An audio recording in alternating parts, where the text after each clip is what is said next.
আসসালামু আলাইকুম রহমতুল্লাহ বরকাত। চাচা ভালো আছেন? এইবার ভোট কাকে দেবেন? এবারে ভোট কাকে মানে কাগজে দেবো, আবার কাকে দেবো? চাচা আপনি তো বিষয়টা বুঝলেন না। বলছি আপনি ভোটটা কাকে দেবেন, দাড়ি পাল্টায় না ধানের শীষে? আমি কারোর দেবো না, আমি দেবো আমার বাড়িওয়ালার। চাচা আপনার সেই যদি বলেন আপনি ভোট দেবেন কেতে, ভয় ধানের শীষে না কি দাড়ি পাল্টায়? আপনি হঠাৎ বললেন কেন বাড়িওয়ালা ভোট দেবো? এটা কিসের প্রশ্ন? ভাতিজা তুমি তো বুঝলা না, বাড়িওয়ালার নেই আমি ভুগতেছি, বাড়ির নেতা গোতা বাড়িওয়ালা। এখন যদি আরও যদি নেতা বানায় তাহলে আমি থাকবো কানে? তুমি তো আমার জায়গা দেখো।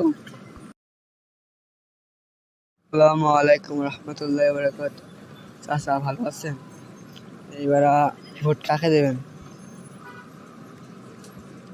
এবারে ভোট কাকে মানে কাগজে দেবো, আবার কাকে দেবো? চাচা আপনি তো বিষয়টা বুঝলেন না।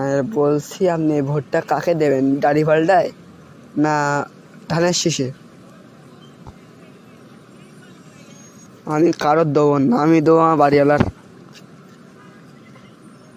চাচা আপনার সেই যদি বলেন আপনি ভোট দেবেন কেতে, ভয় ধানের শীষে না কি দাড়ি পাল্টায়? আপনি হঠাৎ বললেন কেন বাড়িওয়ালা ভোট দেবো? এটা কিসের প্রশ্ন?